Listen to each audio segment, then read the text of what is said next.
बहन ने गिड़गिड़ाते हुए कहा, भैया प्लीज पेट में बेबी है। पर भाई नहीं सुना, पेट में ही गोली मार दी। वजह हैरान कर देगी। दोस्तों ये खबर उत्तराखंड की है। उत्तराखंड के यूएस नगर जिले के बाजपुर महुआ डाली गांव में एक दर्दनाक हॉरर किलिंग का मामला सामने आया है। यह घटना 21 वर्षीय सोनम की हत्या से जुड़ी है, जो करीब एक साल पहले महुआ डाली गांव के निवासी पवन से प्रेम विवाह कर चुकी थी। सोनम के इस विवाह से उसका भाई राजीव बेहद नाराज था। मंगलवार की दोपहर करीब 3 बजे जब सोनम अपनी पड़ोसी युवती के साथ शौच के लिए नाले के पास गई थी, तभी उसका भाई राजीव अचानक वहां पहुंच गया। उसके पास तमंचा था और उसने बिना किसी दया के अपनी बहन को गोली मार दी, जिससे उसकी मौके पर ही मौत हो गई। सोनम 7 महीने की गर्भवती थी, लेकिन राजीव ने उसकी गर्भावस्था की परवाह किए बिना भी उसकी हत्या कर दी। घटना के दौरान सोनम ने अपने भाई से मिन्नतें की कि वह उसे न मारे क्योंकि वह गर्भवती हैं, लेकिन राजीव ने उसकी बात नहीं मानी। वह बहन के प्रेम प्रसंग और शादी से इतना खफा था कि उसने बिना किसी संकोच के सोनम के पेट में गोली मार दी। घटना की गवाह उसकी ननद की बेटी निशा भी थी, जिसे चुप रहने की धमकी दी गई थी। निशा के अनुसार सोनम ने भाई को बार बार अपनी गर्भवती होने की बात बताई, लेकिन राजीव के दिल में उसकी बहन के लिए कोई दया नहीं थी। सोनम की हत्या के बाद उसके पति पवन मौके पर पहुंचा, लेकिन राजीव ने उस पर भी गोली चलाने की कोशिश की।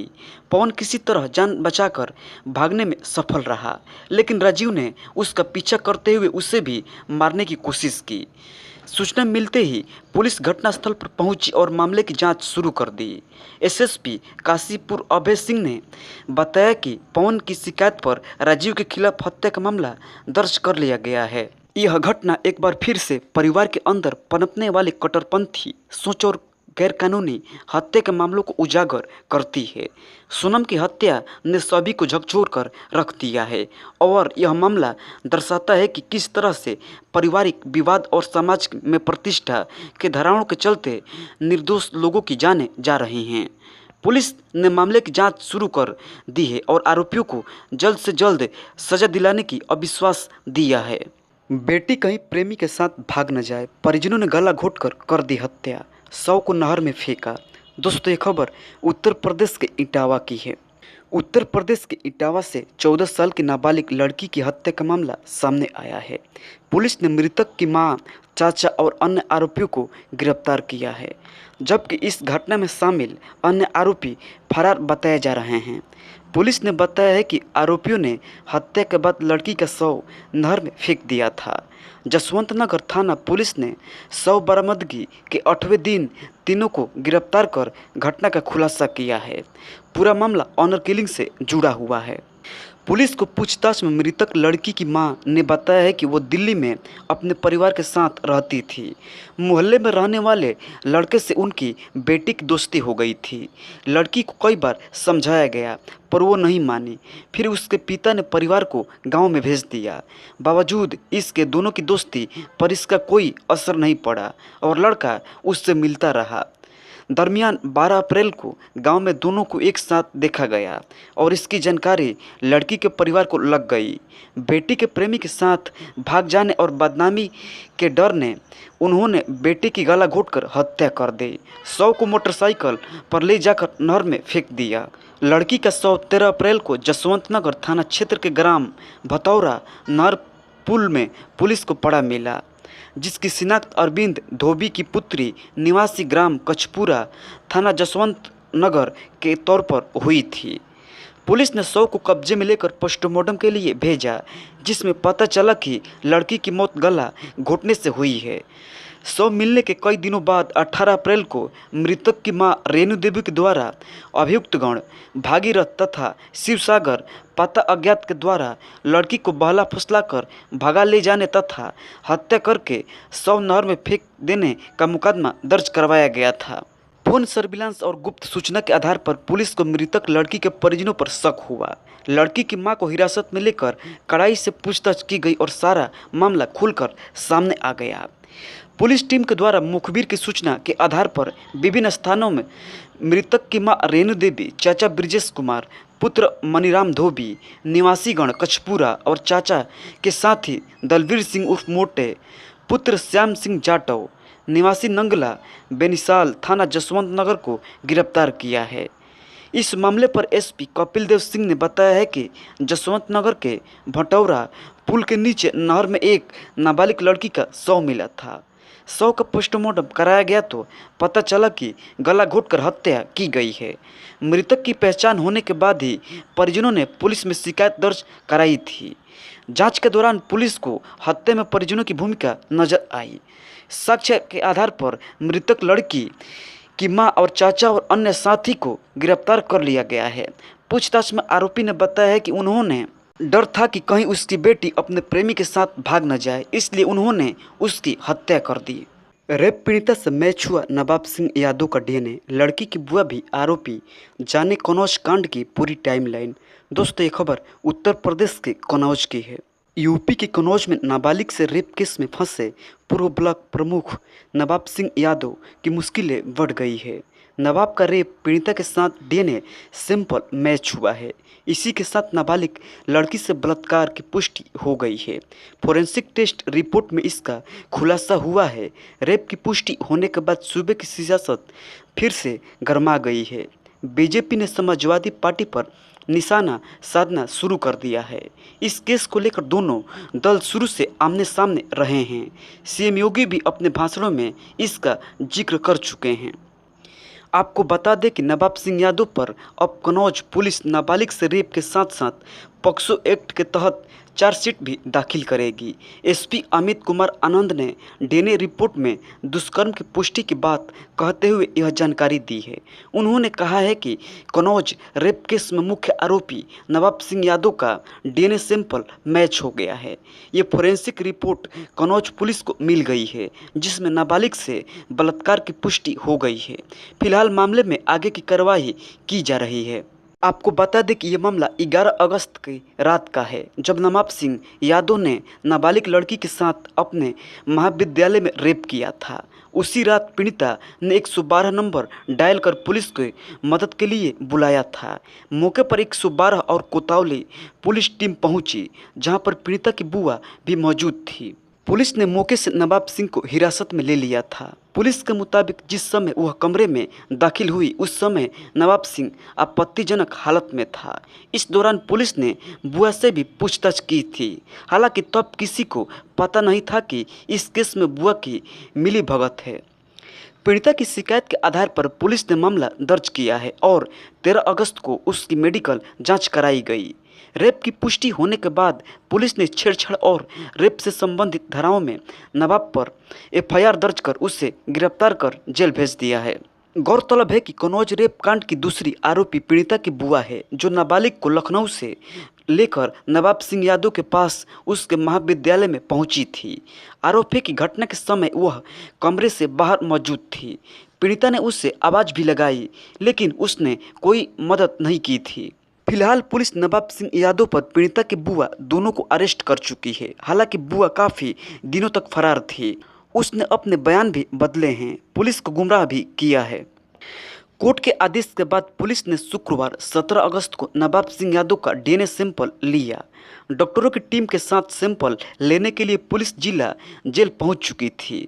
एजेंसी के अनुसार कनौज सदर के surgical officer CO Kamlesh Kumar ने बताया कि शुक्रवार को कोर्ट में सुनवाई के दौरान जज ने के कहने पर नवाब सिंह यादव ने डीएनए सैंपल देने पर सहमति जताई।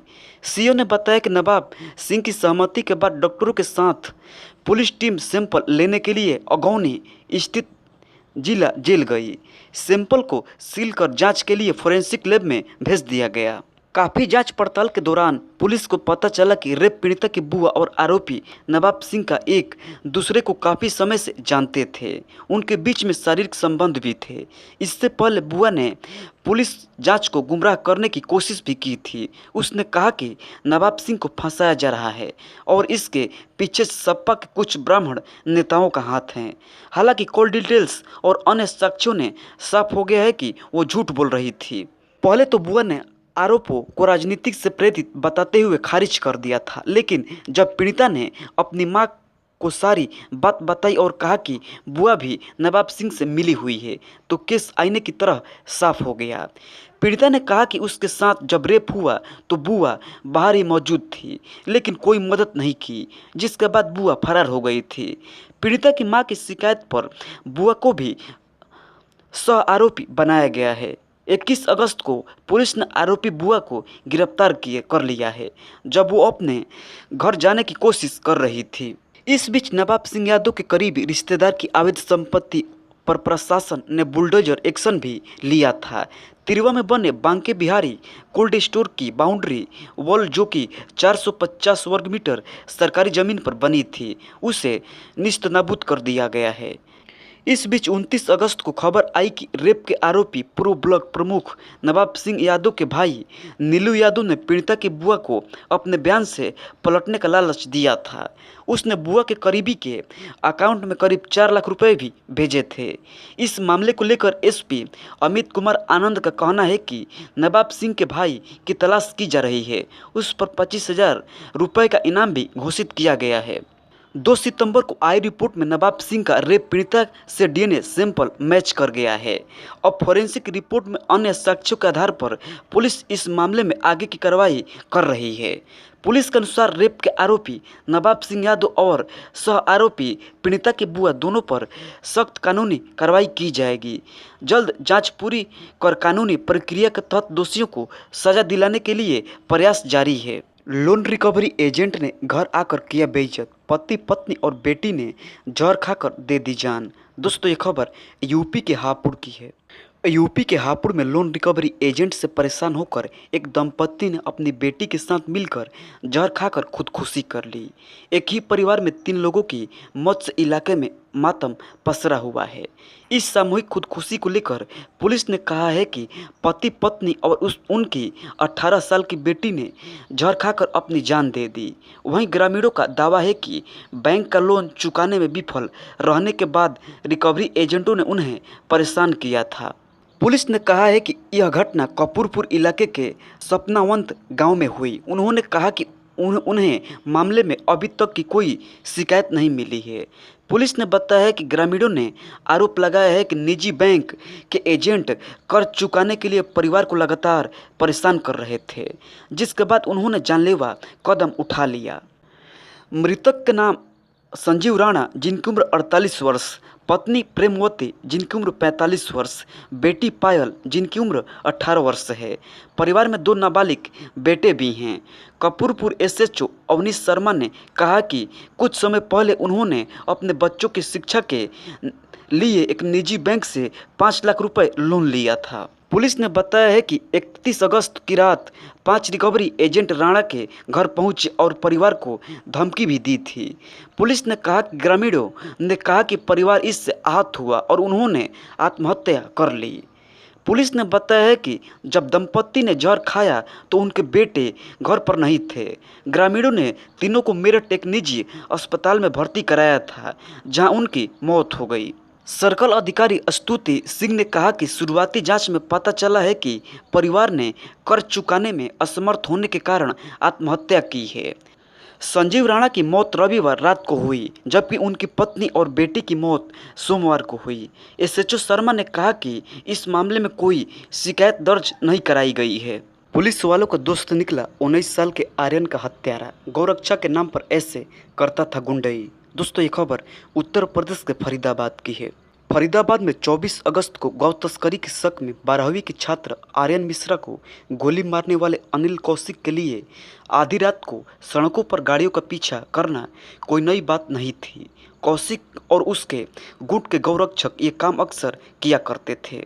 स्थानीय पुलिस की सरपरस्ती में इलाके में अपना प्रभाव बनाने के लिए वो न सिर्फ गौ तस्करी के शक में गाड़ियों के पीछा करते थे, बल्कि कई मौक़ों पर मवेशी ले जाने वाले लोगों के साथ बदसलूकी और मारपीट भी किया करते थे। अपनी गाड़ी से आर्यन मिश्रा का पीछा कर उसे गोली मारने वाले 5 लोगों के गुट का सरगना 38 साल का अनिल कौशिक ही था। उसी के इशारे पर उसके साथियों ने 20 से 25 किलोमीटर तक आर्यन और उसके दोस्तों को गौ तस्कर समझकर उनकी डस्टर कार का पीछा किया और फिर गोली चलाकर आर्यन की हत्या कर दी। हालांकि घटना के कई दिनों बाद आज भी इस घटना की कई कड़ियाँ अनसुलझी मालूम पड़ती है। लोग सवाल कर रहे हैं कि मत्सक के आधार पर उसने इतनी दूर तक आर्यन की कार का पीछा क्यों किया, लेकिन इन अनसुलझे सवालों का जवाब मिला ओपन सोर्स इंटेलिजेंस की टीम से। तहकीकात में दरअसल नेशन और स्टेट हाईवे हो या फिर गांव और कस्बों की सड़कें खतरनाक ढंग से गाड़ी चलाकर गौ तस्करों का पीछा करना और उन्हें घेर कर अपने मन मुताबिक सजा देना अनिल कौशिक जैसे स्वयंभू गौरक्षकों के लिए रोज की बात है। ये सभी गौरक्षक इस इलाके में उनके संगठन लिव फॉर नेशन के बैनर तले काम करते हैं, जिसे उन्होंने लगभग 8 साल पहले रजिस्टर करवाया था। इस संगठन से जुड़े सोशल मीडिया हैंडल्स पर मौजूद फुटेज को देखकर पता चलता है कि इस गुट से जुड़े गौरक्षक अक्सर रात में गौ तस्करों को पकड़ने के लिए ट्रकों, मिनी ट्रकों, जीपों और कारों का पीछा करते हैं। गौरक्षक दल लिव इन फॉर नेशन के यूट्यूब चैनल पर 3 साल पहले पोस्ट किए गए एक वीडियो में दावा किया गया है कि रात की गश्त के दौरान उनकी टीम 120 किलोमीटर प्रति घंटे की रफ्तार से 2 लेन वाली सड़क पर एक दूसरी गाड़ी से टकरा गई। फेसबुक और यूट्यूब पर उनके और उनकी टीम की ओर से की गई पोस्ट के मुताबिक ऐसी ही एक खतरनाक car chase Agra Mathura highway पर 60 किलोमीटर तक चली। अंदाज़ा लगाना मुश्किल है कि ये तथाकथित गौरक्षक के नाम पर कैसे सड़क पर चलने वाले आम लोगों की जान खतरे में डालते हैं। इस गौरक्षा दल से जुड़े सदस्यों खास तौर से अनिल कौशिक के कुख्यात गौरक्षक मनु मानेसर के साथ तमाम तस्वीरें सोशल मीडिया पर मौजूद हैं। वहीं मनु मानेसर, जिस पर साल 2023 में मुस्लिम समुदाय के 2 लोगों की हत्या कर उनके शवों को गाड़ी समेत जला देने का आरोप लगा था, इसी संगठन से जुड़े एक सदस्य ने तो खुलेआम कहा कि उनका गुट लगातार मनु मानेसर के संपर्क में रहता है, गौरक्षक का काम करता है। कौशिक ने पुलिस के साथ मिलकर भी गौ तस्करी को रोकने के लिए कई बार अभियान चलाया। इस तरह के अभियान से जुड़े वीडियो संगठन के सोशल मीडिया अकाउंट पर अब भी देखे जा सकते हैं। इन वीडियो में गौरक्षक और पुलिस एक टीम की तहत काम करते देखे जा सकते हैं। जाहिर है कि देखने के बाद शक की कोई गुंजाइश नहीं कि मनु मानेसर की तरह अनिल कौशिक और उनके गुट के गौरक्षक पूरी तरह से पुलिस की सरपरस्ती में अपना काम करते थे। 2021 में एक सोशल मीडिया पोस्ट के जरिए पता चलता है कि गौरक्षकों का यह संगठन इतना ताकतवर हो चुका था कि एक स्टेशन हाउस अफसर एसएचओ का ट्रांसफ़र तक रुकवा दिया। कम से कम अपनी पोस्ट के जरिए तो अनिल कौशिक ने यही दावा किया है कि इस पोस्ट में गौरक्षक समूह के सदस्य इंस्पेक्टर राधेश्याम के दफ्तर में मिठाई के साथ उनकी पैरवी में मिली कामयाबी का जश्न मनाते दिख रहे हैं। 2022 में भी कौशिक ने अपने सोशल मीडिया अकाउंट से एक तस्वीर साझा की, जिसके बारे में उसने दावा किया कि ये फरीदाबाद में पुलिस अपराध शाखा के 3 अधिकारियों के साथ उनकी लिव फॉर नेशन टीम की बैठक के दौरान क्लिक की गई थी। इसके अलावा कौशिक और उसकी टीम के सदस्यों की पिस्तौल और अत्याधुनिक बंदूकों के साथ पोस्ट किए गए तमाम तस्वीरें और वीडियो फेसबुक और यूट्यूब पर अब भी मौजूद हैं। अनिल कौशिक का वीडियो और लिंक्डइन प्रोफाइल देखें तो गायों को बचाने के लिए और अलावा फरीदाबाद में न्यू इंडस्ट्रियल टाउनशिप में प्रॉपर्टी डीलिंग का भी धंधा चलता है और एफएसएल ग्रुप ब्रांड नाम के तहत गाय के गोबर और धूप से बनी पूजा सामग्री भी ऑनलाइन बेचा जाता है। अनिल कौशिक ने लिव इन फॉर नेशन की सोसाइटी के तौर पर 5 मई 2016 को रजिस्ट्रेशन करवाया था। आधिकारिक रिकॉर्ड के मुताबिक इस एनजीओ को अभी तक किसी भी जरिए की किसी तरह का फंड नहीं मिला है। अपने प्रोफाइल पर LFN के गौरक्षा के अलावा वृक्षारोपण को अपनी बड़ी कामयाबी के तौर पर पेश किया है। फेसबुक पर कौशिक के 1 लाख से ज़्यादा फॉलोअर्स हैं, जबकि उनके संगठन के 90,000 से ज़्यादा फॉलोअर्स हैं। यूट्यूब पर उनके 25,000 से अधिक सब्सक्राइबर हैं और ये भी अपनी पोस्ट के जरिए गोरक्षा से जुड़ी अपीलें सड़क पर गौ तस्करों का पीछा करते हैं। वीडियोज पुलिस अफसरों से मिले मिलाने की तस्वीरें, धरना और प्रदर्शन के वीडियो और कई बार तो गौरक्षकों को लेकर धमकियां भी पोस्ट करता है। घुमाने के बहाने सीआरपीएफ जवान ने पत्नी को पुल से नदी में फेंका, फिर कहा सेल्फी लेने के चक्कर में नदी में गिर गई। दोस्तों ये खबर गोपालगंज की है। बिहार के गोपालगंज से एक हैरान कर देने वाला मामला सामने आया है। आरोप है कि सीआरपीएफ के एक जवान ने अपनी पत्नी को पुल से नदी में फेंक दिया। इसके बाद उसने महिला के परिजनों को फ़ोन कर कहा कि आपकी बेटी सेल्फी लेने के दौरान नदी में गिर गई है। सूचना मिलते ही पुलिस और एनडीआरएफ की टीम मौके पर पहुंची और महिला की तलाश शुरू कर दी। घटना बैकुंठपुर थाना क्षेत्र के बंगरा घाट की है। लापता महिला मसरक थाना क्षेत्र के सपहा गांव के मनीष कुमार सिंह की पत्नी गुड़िया कुमारी है। दोनों की शादी 2019 में हुई थी। महिला के भाई मुकेश कुमार सिंह का आरोप है कि उसकी बहन को दहेज के लिए ससुराल में हमेशा प्रताड़ित किया जाता था। रक्षाबंधन के दिन भी मारपीट हुई थी। रविवार की रात गुड़िया को उसके पति ने पुल पर घुमाने के बहाने बंगरा पुल पर ले जाकर गंडक नदी में फेंक दिया। इसके बाद पति ने सेल्फी लेने के दौरान पुल से नदी में गिरने की जानकारी दी। महिला के पति और सीआरपीएफ जवान मनीष कुमार सिंह ने महिला के परिजनों को सेल्फी लेने के दौरान पुल में नदी में गिरने की जानकारी दी। परिजनों को जानकारी मिलते ही बंगरा घाट पहुंचे और महिला की तलाश शुरू कर दी। साथ ही सूचना मिलने पर स्थानीय सीओ गौतम सिंह के साथ पहुंची एनडीआरएफ की टीम ने गंडक नदी में लापता महिला की तलाश सर्च ऑपरेशन शुरू कर दिया। एनडीआरएफ इंस्पेक्टर रवि खान ने बताया कि सीओ ने सूचना दी कि एक महिला पुल के नीचे गिर गई है, जिसके बाद हम लोग दो नावों में नदी में सर्च ऑपरेशन चला रहे हैं। फिलहाल महिला का शव नहीं मिल पाया है। सीओ गौतम सिंह ने बताया कि एनडीआरएफ की टीम महिला की तलाश में लगी हुई है। सर्च ऑपरेशन लगातार जारी है। अभी तक महिला का शव बरामद नहीं हो सका है। महिला के परिजनों की शिकायत पर मामले की जांच की जा रही है। 2015 में राहुल बनमीला, 2023 में जबरन निकाह किया। मुंबई की युवती के साथ शख्स ने गंदा खेल खेला। दोस्तों ये खबर मुंबई की है। साल 2015 में मुंबई की रहने वाली एक युवती की दोस्ती सोशल मीडिया पर राहुल नाम के युवक के साथ हुई। इसी साल युवती के पति की मौत हो गई। ऐसे में राहुल युवती के घर आने जाने लगा। साल 2015 में हुई ये दोस्ती 8 साल तक चलती रही। इस दौरान युवती को राहुल पर पूरा विश्वास हो गया। फिर साल 2022 आया। युवक 8 मार्च 2022 के दिन युवती को दवाई दिलवाने अपने साथ ले गया। फिर वह युवती को होटल में ले गया और उसे कोल्ड ड्रिंक पिलाई। इसके बाद युवक ने युवती के साथ रेप की वारदात को अंजाम दिया। ऊपर आपने जो कहानी पढ़ी वह मुंबई की रहने वाली युवती की आप बीती का सिर्फ एक पहलू है। युवती ने इसके आगे की जो कहानी सुनाई उसे जानकर पुलिस भी चौंक गई है।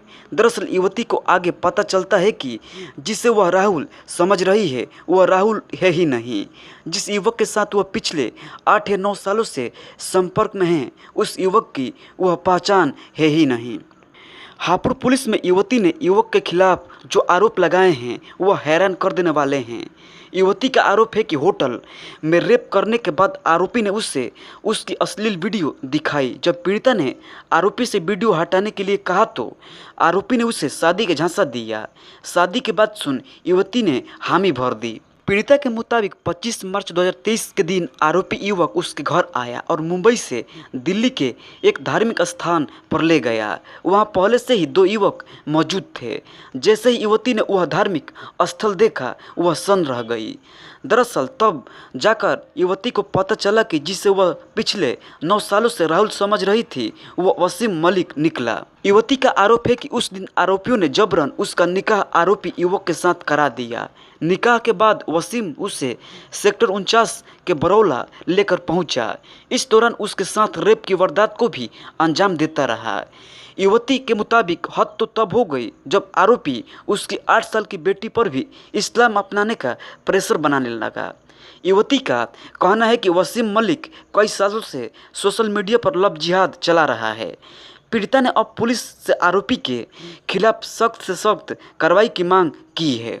इस पूरे मामले में हापुड़ पुलिस ने जानकारी देते हुए बताया है कि आरोपी के खिलाफ धारा 328, 376, 506, 420 और यूपी धर्म परिवर्तन अधिनियम के तहत केस दर्ज किया गया है। आरोपी का नाम वसीम मलिक उर्फ राहुल है।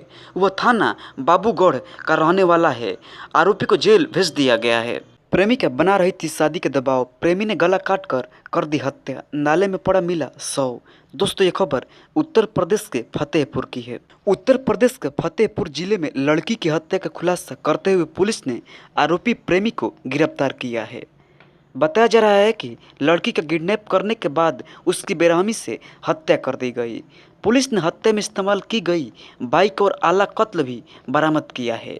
जानकारी के मुताबिक मृतका और आरोपी का लंबे समय से प्रेम प्रसंग चल रहा था। प्रेमिका अपने प्रेमी पर शादी का दबाव बना रही थी, लेकिन प्रेमी शादी नहीं करना चाहता था, जिसके चलते दोनों के बीच विवाद होता था। पुलिस ने बताया कि आरोपी ने अपने दोस्त के साथ मिलकर पहले प्रेमिका का किडनैप किया और गला रेत कर उसकी हत्या कर दी, फिर शव को नाले में फेंककर फरार हो गया। मृतका के परिजनों ने नामजद आरोपी के खिलाफ हत्या का केस दर्ज कराया था। पुलिस सर्विलांस की मदद से आरोपी तक पहुंची और हिरासत में लेकर उससे सख्ती से पूछताछ की गई। इसके बाद उसने अपना गुनाह कबूल कर लिया, जिसे लिलौली थाना क्षेत्र के लोहरगढ़वा की रहने वाली भगवान दीन की 25 वर्षीय पुत्री सरिता देवी की उसकी प्रेमी ने हत्या कर दी थी। 31 अगस्त की सुबह आहत मृतका सरिता देवी की लाश घटवा पार नाले में मिली थी, जिसके बाद एसपी के निर्देश पर घटना के खुलासे की कई टीमों का गठन किया गया। आरोपी अजय को हिरासत में लेकर कड़ाई से पूछताछ की गई तो उसने बताया कि साथी लाल सिंह निषाद की मदद से उसने सरिता का कत्ल किया था, जिसके बाद दोनों आरोपियों को गिरफ्तार कर लिया गया है और उनकी निशानदेही पर आला कत्ल, चाकू, मोबाइल एवं घटना में प्रयुक्त मोटरसाइकिल भी बरामद कर ली गई है। भतीजे के साथ प्रेम संबंध के शक में पति ने ससुराल जाकर पत्नी को उतारा मौत के घाट, आरोपी गिरफ्तार। दोस्तों ये खबर उत्तर प्रदेश के इटावा की है। उत्तर प्रदेश के जनपद इटावा में शख्स ने धारदार हथियार से वार कर अपनी पत्नी की हत्या कर दी। बताया जा रहा है कि आरोपी को अपनी पत्नी और भतीजे के बीच अवैध संबंधों का शक था। घटना की सूचना मिलते ही पुलिस मौके पर पहुंची, शव को कब्जे में लिया और पोस्टमार्टम के लिए भेज मामले की जांच शुरू कर दी। जानकारी के मुताबिक कटरा शमशेर खां निवासी गुलफाम की पत्नी फरहीन अपने भतीजे के साथ घर से चली गई थी। इस बात से नाराज होकर उसने यह खौफनाक कदम उठाया। पत्नी जब घर वापस लौटी तो गुलफाम ने उससे भतीजे के साथ बाहर जाने की वजह पूछी तो फरहीन ने इसका कोई जवाब नहीं दिया। इससे गुस्साए गुलफाम ने बांके से पत्नी की गर्दन और सिर पर वार कर उसे गंभीर रूप से घायल कर दिया। परिजनों ने तुरंत ही उसे लहूलुहान हालत में अस्पताल पहुंचाया, जहां जांच के दौरान डॉक्टरों ने उसे मृत घोषित कर दिया। घटना की सूचना मिलते ही पुलिस अस्पताल पहुंची, शव को कब्जे में लेकर पोस्टमार्टम के लिए भेजा और आरोपी गुलफाम को गिरफ्तार कर लिया। पूछताछ में गुलफाम ने बताया कि उसकी पत्नी के भतीजे के साथ अवैध संबंध हैं, जिसके चलते उसने यह कदम उठाया। बताया जा रहा है कि दोनों की शादी 6 साल पहले हुई थी। विवाद के चलते फरहीन अपने मायके में रह रही थी। गुलफाम बांका लेकर ससुराल गया था। इस मामले पर वरिष्ठ पुलिस अधीक्षक संजय कुमार ने बताया कि गुलफाम नाम के शख्स ने अपनी पत्नी पर बांका से सिर पर हमला किया। इलाज के दौरान उसकी पत्नी की मौत हो गई। पति को आशंका थी कि उसकी पत्नी का भतीजे के साथ अवैध संबंध है। पति को गिरफ्तार कर लिया गया है। मामले की गंभीरता से जांच की जा रही है। उसी के हिसाब से आगे की कार्रवाई की जाएगी।